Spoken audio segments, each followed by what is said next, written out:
তো পাথরটা দিয়ে যেভাবে মারছে কি চলে গেছে। আচ্ছা যাই হোক, ওরা পাথরটা যে এভাবে মারার পরে এখান থেকে আদমরা করে রাস্তায় নিয়ে ওখানে ওরা মানে সরি এখান থেকে আদমরা করে নিয়ে ওখানে রাস্তায় গিয়ে পাথর দিয়ে আবার মারছে। তো এটা হচ্ছে বিএনপির মূলত সবারই সব নেতাকর্মী মূলত মানসিক রোগী। তো ওদের মানসিক রোগী বলা যায়, কারণ ওরা যদি মানে নর্মাল মানুষ হইতো এটা করার মানে চিন্তা করেন একটা মানুষের উপরে কতটা ঘৃণা থাকলে শুধুমাত্র চালা দেয় নাই, এই জন্য ওরা এখান থেকে আদমরা করে রাস্তায় নিয়ে উলঙ্গ করে সেইখানে আবার পাথর দিয়ে মাইরা ও রাস্তার বাবা নৃত্য করতেছে। চিন্তা করেন একটা মানুষের উপর কত রাগ থাকলে একটা মানুষ এই কাজটা করে। যাই হোক ভাই, আমি তো ডিরেক্ট বলেই দিলাম বিএনপি হচ্ছে এটা আমি অনেকবার বলছি, আমাদের জুলাই অভ্যুত্থান যখন 24-এ আমাদের আন্দোলন শেষ হয়েছিল তখন আমি বারবার বলছি যে বিএনপিকে বারবার হুঁশিয়ারি করে বলছি আপনাদের জন্য দেশ স্বাধীন করি নাই, আপনারা মনে করেন না যে আপনাদের জন্য দেশ স্বাধীন করে দিছে এবার আপনারা ক্ষমতায় আইসা আপনারা স্বৈরাচারী শুরু করবেন।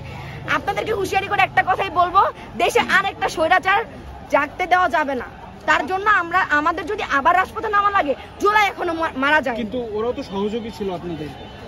আমি বলি ভাইয়া, ওরা দাবি করে কি যে ওরা আসলে 17 বছরের পরিশ্রমের ফলে ওরা হচ্ছে এই জুলাইয়ের যে আন্দোলনটা সেটা পারছে। তো 17 বছর ওরা পারে নাই কেন?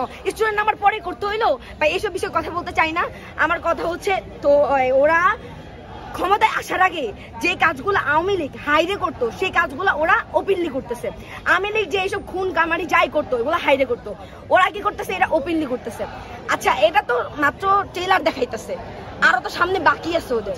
ওরা তো ক্ষমতায় আসে নাই, ক্ষমতায় দাঁড়ান ভাইয়া, ক্ষমতায় আসার আগেই ওদের এত দৌড়, ওরা মানে ওপেনলি খুন করতেছে। তাহলে ক্ষমতায় আসার পরে কি আপনি জায়গায় দাঁড়ায় আছেন? দাঁড়ান, আপনি কি সরকারের কোনো দায় দেখছেন না? সরকার তো একটা সরকার। আমি শেষ করি ভাইয়া, আমি বিএনপির কথা শেষ করি, সরকার আসতেছি।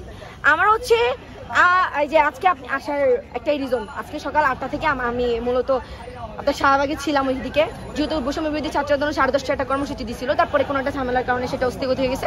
আমাদের সন্ধ্যা 7টার দিকে একটা মশাল মিছিল আছে। তা আপনি একটা কথা একটা জিনিস চিন্তা করেন যে যেই দল মানে আপনি এখানে দাঁড়ায় আছেন, হ্যাঁ আপনাকে যাই থাপ্পড় মারা বলবেন না তুই দাঁড়াইছো যে জায়গাটা আমার চাঁদা দে, চাঁদা দিবেন না, ব্যবসায়ীর মতো আপনাকে মেরে দিয়ে চলে যাবে।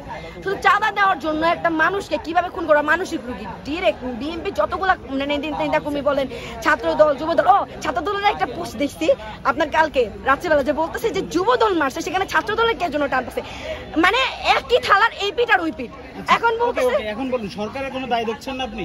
এখানে শোনেন, আজ আমি বলতেছি যে আপনি বলেন পুলিশ, আইন প্রশাসন, তারপর সরকার, সবার উদ্দেশ্যে একটা কথা বলি যে আপনাদের মানে আইন প্রশাসন অত্যন্ত পরিমাণে নিম্ন পরিমাণের খারাপ।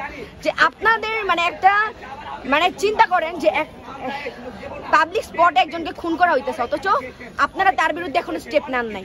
আপনারা 24 ঘন্টার ভিতরে আপনি খুনি কে সেটা জানেন, প্রমাণ আছে, তাহলে 24 ঘন্টার ভিতরে ফাঁসি দিতেছেন কেন?